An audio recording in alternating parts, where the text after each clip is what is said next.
con Alessandra Bollis. Per lei e il suo comune questi sono giorni frenetici. Pochi giorni fa è arrivata una prima sentenza inerente al MOSAV, agli acquedotti che si stanno costruendo in Brenta, e subito dopo una polemica. Facciamo un passo indietro e parliamo di questa sentenza, questa prima sentenza, di cosa parla?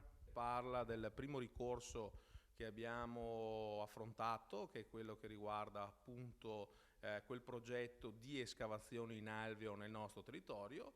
Noi abbiamo ritenuto di rivolgerci alla magistratura, in modo particolare al Tribunale Superiore delle Acque di Roma, che è competente per l'appunto su queste vertenze, e abbiamo detto con chiarezza: a Carmignano non vogliamo nessun scavo in alveo.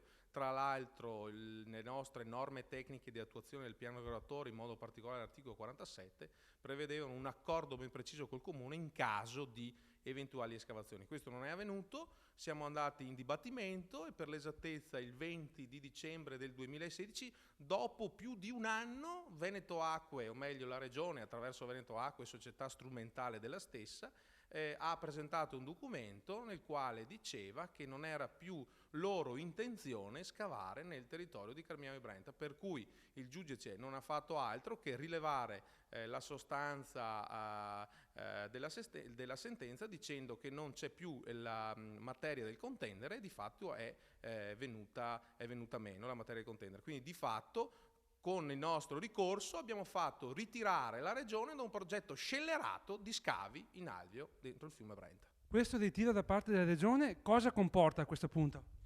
Sostanzialmente a nulla, che il materiale che è stato utilizzato e sta per essere utilizzato per fare le attività progettuali deve essere portato da fuori dell'alveo del fiume Brenta. Mi risulta, da quello che si dice, però non lo si sa, perché tutto questo progetto è un progetto un po' giorno per giorno, viene portato dai cosiddetti cantieri della Pedemontana o da cantieri simili.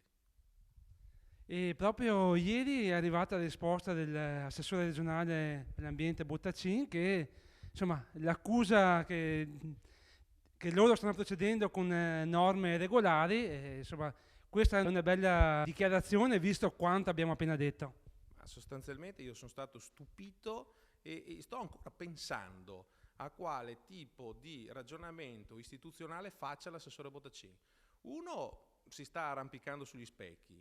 Due, con ogni probabilità non conosce l'incartamento nella sua totalità, e mi dispiace insomma che uno che prova, tenta o sta per rappresentare la Regione si comporti in questo modo, perché a livello istituzionale non si minaccia mai, però forse sta nelle corde dell'assessore Bottacin. Detto ciò, noi ci siamo appellati con un nuovo ricorso al Tribunale Superiore delle Acque, perché le regole vanno rispettate, soprattutto a favore di quelle realtà e di quei territori che saranno ovviamente oggetto di questo intervento di terebrazione, di prelevamento di acqua dalle falde acquifere.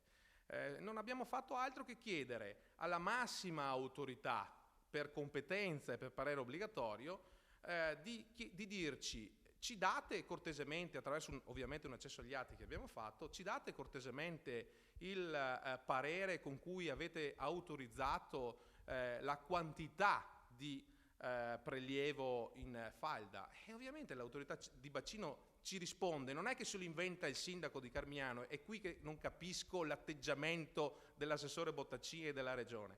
L'autorità di bacino dice: per quanto voi ci richiedete in modo particolare relativamente allo schema acquedottistico del Veneto centrale, derivazioni idropotabili delle falde del Medio Brenta nel comune di Carmignano di Brenta, Cittadella, Fontaniva e Pozzoleone relativamente al fiume Brenta, non risulta essere mai stato rilasciato da parte della scrivente autorità alcun parere nei riguardi della derivazione indicata in epigrafe, che appunto è quella del Medio Brenta. Quindi non sono cose che mi invento io, ma cose che mi ha scritto nero su bianco l'autorità del bacino. Quindi inviterei anche l'assessore magari a farsi 2 letture prima di fare così comunicati del sabato e della domenica. Questo credo sia la cosa prima che dovrebbe fare insomma chi rappresenta le istituzioni come il sottoscritto.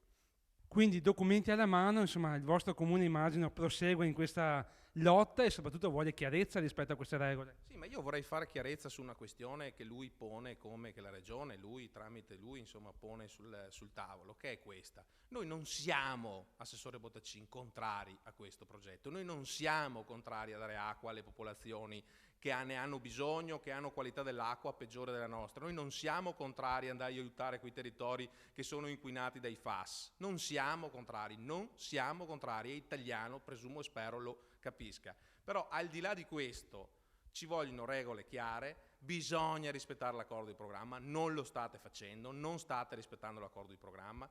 Ricordo solo che per i monitoraggi dei livelli quantitativi di falda, l'accordo di programma prevedeva, in modo particolare l'articolo 6, io assessore l'accordo lo conosco, la invito a leggerlo, l'articolo 6 dice ARPAV deve garantire regolarmente i controlli di falda rispetto alle opere di ricarica. Oggi mi arrivano quotidianamente, ogni mese, i report da Veneto Acqua, cioè la società che deve essere controllata. Allora, assessore Bottacin, sta o no rispettando l'accordo di programma? Ne dico un'altra. Gli articoli più avanti, l'articolo 8 prevede un responsabile dell'accordo, non si sa chi è. Assessore, nomini questo responsabile dell'accordo di programma, così almeno ci confrontiamo. Ne faccio un'altra per far capire che l'accordo non è rispettato. Sostanzialmente prevedeva tutta una serie di finanziamenti, stiamo parlando di cifre come 13-14 milioni di euro, bilancio regionale del 2017 previsione, lettera che ho mandato anch'io all'assessore Bottacin, probabilmente una letta, 0 euro. Allora di cosa stiamo parlando? Cioè, voglio dire, quando si prendono in giro i territori si arrabbiano.